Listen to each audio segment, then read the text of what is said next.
engage the mysteries of the kingdom. Not the knowledge of it, not the comprehension of it. The ability to correctly engage the mysteries of the kingdom is called wisdom. What is wisdom? The ability to use the word to produce supernatural results. That's wisdom.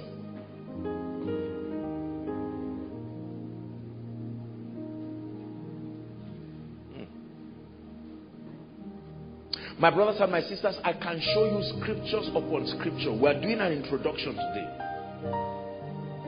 Supernatural wisdom that happened to men. They rose on account of that wisdom. Let's look at one scripture. 1 Kings chapter 3. Solomon. God's portrait of wisdom. You see that every once and again, these men obtain one or more of these attributes. And that's what they used to do business in the earth realm.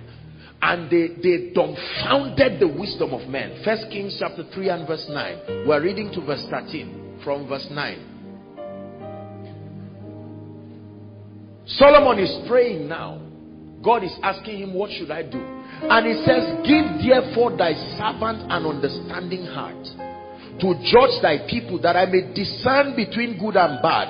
For who is able to judge this thy so great a people? Verse 10. And the speech pleased the Lord, that Solomon had asked this thing. To 13. And God said to him, because thou hast asked this thing, and hast not asked for thyself, what? Long life. Neither hast thou asked, here it is again, unfaithful mammon, riches for thyself, nor hast thou asked the life of thy enemies, but thou hast asked for thyself understanding to discern judgment. 12. Behold, I have done according to thy words. Let's see what God gave him. I have given. I have given thee a wise and an understanding heart, so that there was none like thee before thee, neither after thee shall rise on any unto thee. I have also given thee that which thou hast not asked, both riches and honor, so that there shall not be any among the kings. You see that? Every time kings were there, wisdom, understanding. Go to chapter 4 from verse 29. Go to chapter 4 and verse 29. Chapter 4, 1 Kings and verse 29. Read with me, please. 1, 2, read. And God gave, go ahead, Solomon wisdom and understanding exceeding much, and largeness of heart, even as the sand that is on the seashore. The manifesto, the attributes of all this spiritual blessing. Next verse. And Solomon's wisdom excelled the wisdom of all the children of the east country, and all the wisdom of Egypt. For he was wiser than all men, than Ethan the Ezrahite, than Heman, than Calcol, than Dada. All these guys are champions of wisdom. They were noted for walking in strange dimensions of wisdom, and his fame was in all nations round about. 32.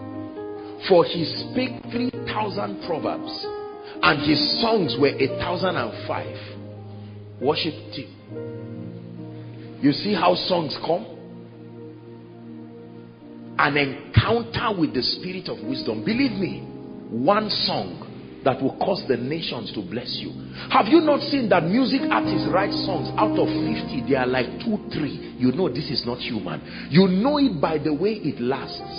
Anything that is human has the characteristic of fading. The moment time has no power over it, it came from the realm of the spirit.